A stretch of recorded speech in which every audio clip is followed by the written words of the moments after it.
good reading months in a row. Who is she? Who am I? My books aren't in the right order. I am genuinely so excited to wrap up my February reading with y'all. Not because there's a lot of good books, because honestly, my reading month rating-wise was pretty mediocre, but I am just so happy that this is the second month in a row where I've read the same amount of books, mind you, in a month that has like 3 less days, and I'm just really enjoying the art of reading again. It's fantastic. And in addition to that, I'm actually filming one of these when the sun is out. And I feel like maybe I did last time, maybe I didn't. I don't know. I can't remember what we did in January, but I feel like you and I on this channel never see the sun together because I normally only read when it's nighttime out because that's when I get time to. But today I'm making time to film this during the day and I'm so excited, and it's a sunny day and it's beautiful. And I'm having a good day, honestly. I think I'm just having a good day. But if it wasn't obvious as to why we're here today, we are going to be wrapping up my February reading together. I did go and get the statistics this time for how my reading went. You're very welcome. I forgot to do this in January.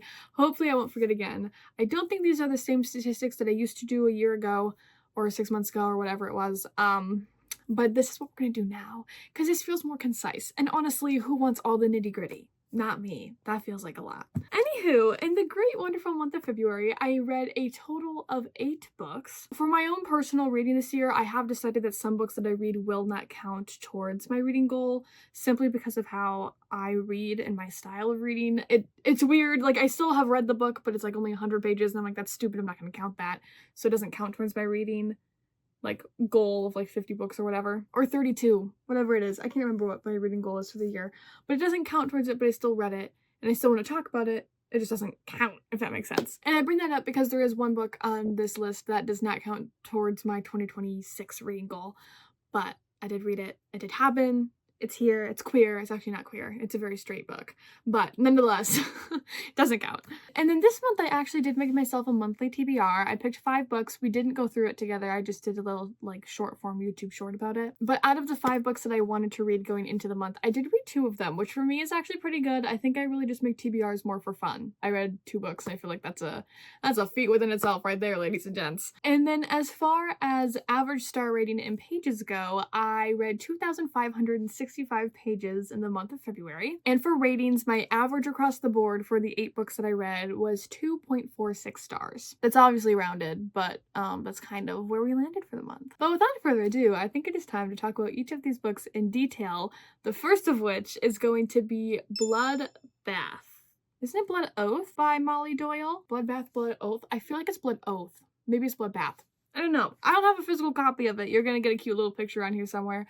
But Blood something by Molly Doyle. This is the second book in the Order of the Unseen series. I thought it was going to be the last one. I thought it was going to be like 2 big books and then 2 novellas, because there's a novella that happens before book 1 and a novella that happens before book 2, and I thought that we would end the series with book 2, but that's not going to be the case. This isn't one of those series that I was totally in love with. I picked it up on a whim because it was on Kindle Unlimited, and I'm like, yeah, that sounds interesting. Read it. The first one was okay. It had a little bit of pull factor for me, so I picked up the second one when it came out, and I remember that it came out.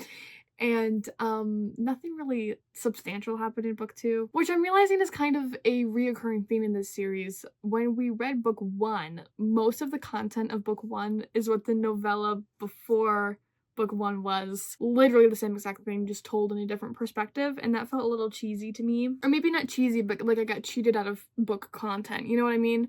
Like I feel like we could have done something else, but we didn't, and that's what happened. And I don't hate it, but I don't love it. And I'm not gonna continue on in the series anymore simply because I don't care anymore. Like, I just genuinely don't care. There's nothing substantial happening. I don't really care about the cult aspect anymore. But that book did get a 2 out of 5 stars from me. Again, not terrible, just not something that I want to pursue anymore. And it's kind of hard to talk about because it's the second book in the series. One fight with my phone storage later, the second book that I read this month is going to be Scarred by Emily McIntyre. This book we read together in my romance read video, and it officially has its tabs on the side. It looks beautiful, looks put together. Oh god, I love it. I love when it looks like that. I did tab the absolute freaking heck out of this book, which is really weird seeing as I actually didn't love it that much. And I talked pretty heavily about this book in the vlog where we read it, but there's nothing wrong with this. It just wasn't what I thought it was going to be going into it. This is the second book in the Never After series, and the first book is called Hooked. It is a dark romance retelling and like changing people around of, oh my gosh, Peter Pan in One Day. That's what Hooked is. And then Scarred is a dark romance retelling, changing people around a little bit, of The Lion King. And the first book was very much a contemporary romance. I think it had to do with the mafia. I don't know. I read it like 2 years ago at this point. I'm pretty sure it had something to do with the mafia. And then when I was going to this one, I knew that it was considered a, like, what do they call it? Like a dark royal romance. So it obviously has to do with like a royal hierarchy and stuff like that. I mean, there's a crown on the cover, right? Like, I'm not dumb, but I didn't realize how politically driven this book was going to be going into it, which isn't a bad thing. I love me a good politically driven book from time to time. I just didn't know that going in. So this left me with a little bit of a gap. Like, I felt like I was a little bit disconnected from the book when I was reading it. With that being said, though, there's nothing wrong with this book. I just didn't get like the 100% pull factor like I did when I read Hooked because of the difference in like overall theme. Hooked focused more on the mafia. This focuses more on like political drama, and it, again, completely fine. Just not what I needed. I keep repeating myself, but truly, like, I realize that is part of my like issue with the book, which it really isn't an issue. I'm just a really bad mood reader and don't read the backs of books or take 2 seconds to look into it more before I pick it up. Like, it's on me, and I know that. Which is why, for the first time ever in my entire reading history, I have become an obnoxious person that does 0.75 stars. This book got a 2.75 stars from me, and I still stand by that rating even though I finished this in like the first week of February. I can't change it. It feels right at a 2.75, and that's where she's gonna sit. Despite me belly aching so much about the political aspect of this book, there is like so many good politically driven quotes in here, such as my favorite one, literally 30 pages in. Women aren't granted the same respect as a man, as if what's between my legs has anything to do with the way my brain works or my ability to process information. That's from our main female character, Sarah, I think. Yeah, she's a queen. We love her. I also really like the main male character in this book, and their romance was adorable. I felt the chemistry right away between them, but it was one of those ones where, like, I wanted the slow burn, and I'm glad that it stayed, but it also stayed a lot longer than I thought it was going to. But with all that being said, I did really enjoy Scarred by Emily McIntyre. I will be continuing on in the series, and maybe reading kind of, like, what the book is that I'm going into from now on. Crazy concept for me, apparently. Who knew? Next up, continuing in another series I'm in the middle of, we have book 3 of the Brutal Birthright series, which is Savage Lover by Sophie Lark. This series is honestly like my current obsession. The books are only like 300 or 400 pages long, and for whatever reason, I can fly through them in like 2 or 3 days. I don't know if it's because of how compelling the romances are, or just the fact that I just love it. I don't know. It's a weird obsession that I have. I haven't felt this way about a series before ever in my life, but I really enjoyed Savage Lover. There is nothing outstanding about this romance. It honestly doesn't focus so much on the mafia aspect as I was expecting it to. Not in a bad way, just didn't really feel so much as a mafia romance, so much as a romance book with a mafia subplot, which was still a really good subplot. Don't get me wrong. I loved it. It was fun. But there's really not a lot to talk about on this front. I might have felt differently when we read this one also in our romance reads video. Not entirely sure, but kind of where I'm at. Savage Lover got a 3 out of 5 stars for me. There's nothing inherently wrong with the book. I just didn't love the characters. They were good. They were here. Nero, which is the main male character that we're following from like the one overall arching mafia family that we are following as they all fall into love. I don't feel a pull towards him. I don't feel like connected to him in any way as I do some of the other characters. So maybe that's why, but I did still really like Savage Lover.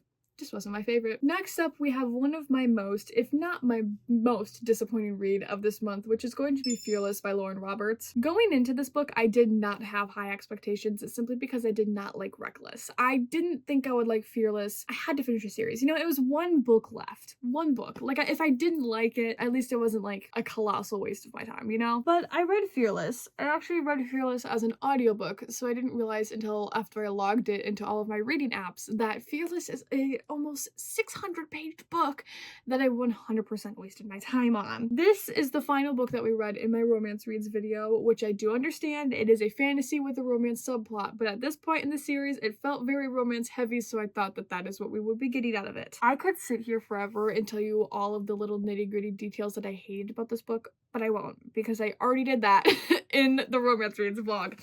But just know that I did not like Fearless by Lauren Roberts at all. I genuinely feel like you could split this book into 2 sections. The first section being almost an entire copy and paste of the first book, Powerless, from the Powerless trilogy. And then the second half just being what I like to call complete and utter bullshit. So much happens and yet nothing happens at all. We really don't get a good explanation. And there's one thing that happens to one character that I feel did not need to happen, does not need to happen, and literally any other conclusion we could have come to happen, I would have been okay with. But what it feels unnecessary, it felt dumb, it didn't feel like it flowed, and it felt like we really just plopped it in there for funsies, you know what I mean? Which is really funny of me to say, because it ain't fun at all. But I really did not like Fearless at all. I gave Fearless a 2 out of 5 stars. I don't know if Lauren Roberts is writing anything else or if she has any plans to, but I don't know if I'll ever return to her as an author either. I try not to like immerse myself in the wonderful drama side of the book talk internet because, girl, I can barely keep up with everything in my own life, let alone what's happening in other people's lives. But there seems to be some speculation about her like blatantly stealing from other series, which funnily enough, all of the series that people are saying that she took things from, I haven't read any of them, so I wouldn't have any idea. But, I mean, it's possible. If you really think about it, the first Powerless book, like the first book in the Powerless trilogy, it is pretty much like a cookie cutter fantasy, you know? Nothing crazy is happening. I talk about this all the time, but 95% of the books that I read that are fantasy based, there is some sort of trial in them, or trials to prove your worth. I see it all the time, you know? Like, it's not crazy outlandish to say that it's like copied from someone, but it's also like part of the fantasy series genre as a whole. So I don't really know. Heck, if I know anything, honestly. I really don't. But with that being said, I don't want to speak ill on anybody who doesn't deserve it, and I don't want to speak kindly of anyone who doesn't deserve it either. So I'm just gonna leave it alone. I'm not getting involved. I'm involved. If you read it, you're involved. I don't know. I don't even know why I brought it up, honestly, other than the fact of like, I want it to be known that I am aware, and I don't. It feels weird. It feels like a weird situation, you know? Anywho, didn't like Fearless. Got a 2 out of 5 stars. Let's move on to the next semi-better read that I had. And that book is none other than Zodiac Academy, The Awakening by Carolyn Peckham and Susan Valentini. I still don't know the authors' names, and I read a 400-page book by them. Crazy. This is the first book that we picked up in our Fantasy February vlog, I believe. Yeah, we read this for Fantasy February. And listen, I know that my goal for this year is to finish series. And I just started one that's like 11 books and 4 or 5 novellas, but listen, I couldn't help myself. I am a terribly mood-based reader, and this was just giving me the vibe, okay? I spent a long time debating whether or not I should pick it up because of said goal to finish my series this year, but I needed it. I needed it, and I deserved it after reading Fearless, okay? I wanted this, so I let myself have it. With that being said, going into Zodiac Academy, I have heard so much about this series that I was kind of like torn on how I would feel about it, because on one side of the coin, there are people who will absolutely live, breathe, and die by the fact of how much they love Zodiac Academy. They think it is best fantasy series ever written, love it to death, and I mean that like literally, they will love it to death. And then there is the flip side of the coin that I think I lean more on of like, I picked up Zodiac Academy because it is genuinely entertainment read only as far as the fantasy drama genre goes. I don't want to say it's not a fully flushed out fantasy because you have all of the wonderful elements that you would normally. It's so glareful, gosh. My copy of Zodiac Academy I think was like one of the first printed or something because I literally, the map in here is cut off in certain places and my cover is shiny. And I'm not complaining. I am going to replace my copy of this because I hate it. But like, what the heck, man? It bothers me. It peeves me so much. Anyways, flip side of the coin, where people are like, just read Zodiac Academy for the entertainment. It is literally teenage drama in a book. It's hilarious, it's funny, but it's not like plot-wise making a whole ton of sense. Which honestly I have to agree with. I read this book and from to like dumb it down kind of a lot, honestly, but also not really because it doesn't get much deeper than this. We are following Tori and Darcy, who are twins and born, I don't even remember. Dude, I can't even remember. They lived the first 18 years of their human lives in the human world, and then are all of a sudden brought to this fairy, it's not fairy though, what do they call them? They're brought to the magic land, right, that they didn't even know existed, and within 5 pages of finding out, they're like, oh yeah, no, I totally believe that this is a real thing. I can feel the magic. it feels so much like a My Little Pony episode, and the fact that they're just kind of going along with what is happening. And I know that doesn't make sense, and this is not written for 6-year-olds. 6-year-olds should not be reading this, but it's just so incredibly like nothing deeper happens in the plot. You know what I mean? Like it's all taken for face value. So there's that aspect, and then there's the fact that it's called Zodiac Academy, and we talk a little bit about the horoscope and the zodiac signs, but not as much as I thought we were going to. All of the people have a power, and all of the power is either like earth, air, fire, water, which corresponds to, I believe, actually no, it doesn't even correspond to their zodiac sign. Like how Aries is an earth sign and Pisces is a water sign. I don't even think it coordinates to that, but it's just you get a magic power, and if you have more than one, you're powerful, and such and so forth. And they're all in orders, which is how they replenish their power. Like it's really weird, okay? In addition to that, our twins that we are following are like the most powerful ones ever.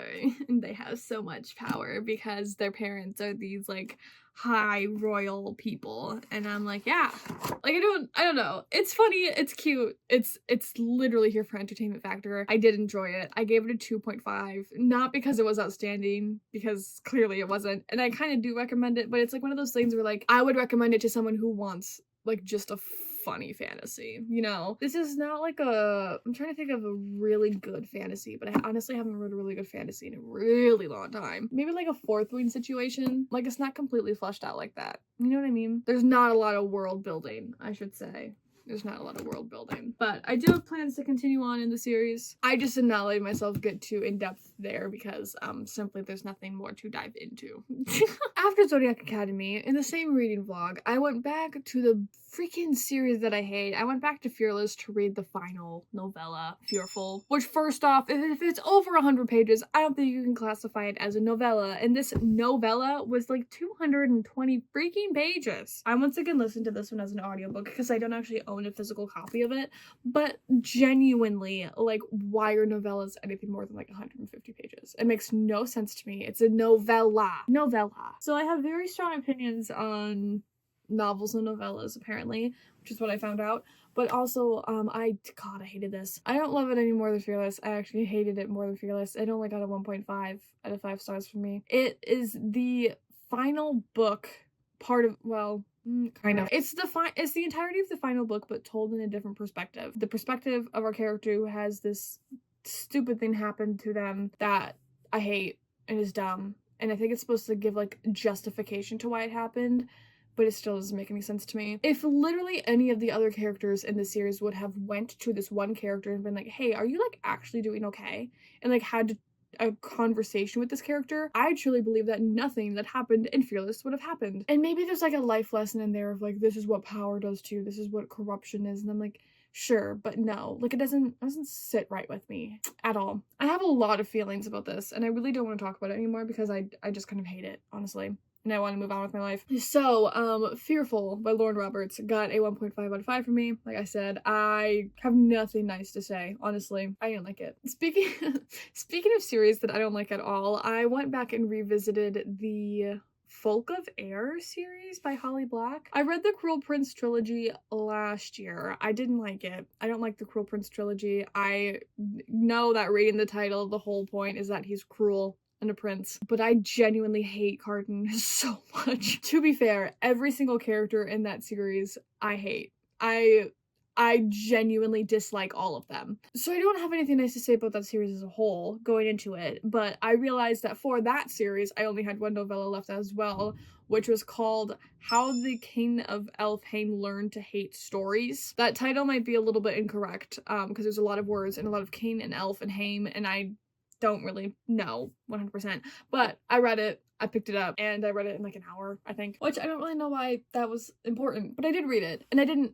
hate it. I read that series so long ago that I genuinely can't, like, pinpoint reasons why I hate all the characters. I just know that I do, and that I despise all of them, and I stand by that, but I can't, like, pick out nitty-gritty details about the series anymore. It's more of just, like, plot line. I can basic tell you what happened. So when I went to read How the King of Elfhame Learned to Hate Stories, my expectations were low because we were pretty much learning more about Cardan, who, like I said, gets on my nerves, pisses me off, and brings me no joy. So my bar was in the ground. I was really just reading this to finish the series, and honestly, that's kind of what it was. I read it, it wasn't bad, but my heart wasn't in it, and I don't like this trilogy. This is one of those things that, like, I want to like it, but I don't. They're all insufferable to me, and I was very happy to officially leave this world. With that being said, this book got a 2 out of 5 stars for me. Truly, nothing more to say. I want to pick up a good fantasy. Like a good fantasy. Like a really good in-depth fantasy. I probably just need to read ACOWAR, but maybe I'll hate that too. Who knows? I surely don't. But last and definitely not least, funnily enough, my favorite book of the entire month, that I cannot believe is my favorite book of the entire month, that I allowed myself to read after all of those really terrible books I sat through, we have Bloody Heart by Sophie Lark. Like I said, current series obsession. I love Miss Sophie. This is the 4th book in the Brutal Birthright series. And this one, I think, might be my favorite one so far. Bloody Heart follows Dante and Simone as they fall in love, have their cute little mafia romance story, and this is the first ever second chance romance that I have ever read in my life. I am someone who, with a fiery, burning passion, hates the miscommunication trope, so I try to stay away from second chance romances, as I just know, or I just have this feeling that 85% of it is miscommunication. All these characters need to do is have a conversation, and if you have like a 200, 300, 400 page novel about a second chance romance, how are you not going to include the miscommunication trope in there? How is it not going to happen, you know? So I tend to avoid that side of the romance genre as a whole, but I'm glad that I started here because this was actually second chance romance with a little bit of a miscommunication trope that was fleshed out and planned out absolutely beautifully. I just read the back of the book and I can't really tell you why there's this miscommunication with them, but honestly, I don't think you can classify it as a miscommunication so much as a they did not communicate, period. This book is kind of split into 2 parts. Part 1 of being what happened with them the first time, and then when they reconnected, what, like 5 or 6 years later, something like that? 9 years? Man, it didn't feel that long. 9 years in between like part 1 and part 2. They were so young in that first part compared to where they are in 9 years later. And I think that their miscommunication was solved perfectly, beautifully, and could not have been done any better. Of course, there was a little bit of mafia in there as well. This one is much more mafia driven than Savage Lover was, if I had to pick between the two. Bloody Heart by Sophie Lark was an absolutely fantastic, wonderful roller coaster of emotions. I kid you not when I say that I think I read 85% of this book in one sitting. And for me, that's a lot. I normally don't do that, but I absolutely adored Bloody Heart and ate it up in practically one sitting. I loved it so much. So if you can't tell, this is my highest rated book of February. It got a 4 out of 5 stars for me. I love this book so much. It is delicious. It is adorable. I have such this bittersweet feeling now that I am reaching the end of the Brutal Birthright series. I don't know what I'm going to do with myself. Cry, maybe. I'm probably going to cry. But with that, we have officially reached the end of our time together today. These are the books from my physical copies that I read. I'm honestly pretty proud of myself. This is a pretty solid stack, all of which are from series too. This counts, but like not really, right? But I did pretty good overall, I have to say. Technically, I finished 2 series because I finished Fearless and then I finished How the King of Elfhame Stories Learning Reading and whatever. Nonetheless, I absolutely loved my February reading, and I hope that you loved hearing about it. These are so fun for me. I love talking about my books. It brings me a lot of joy. But thank you so much for wrapping up my February reading with me. I hope that your February reading was better than mine, if not good. I hope we had at least 1 or 2 good books in there, or a good book. Well, that's what 1 or 2 is, Paige. You could just have just left it at that. But that is all that I have for you today. Until I see you guys next Wednesday, I hope that you stay safe, happy, healthy, and have all of the wonderful, beautiful, and amazing things happen to you and in your life. And I cannot wait to see you all on that Wednesday, having a fantastic time. Until then, I hope that your book worlds are treating you just as well, if not better, than mine are treating me, and I can't wait to see you then. Peace, love, and all of the good things. Bye!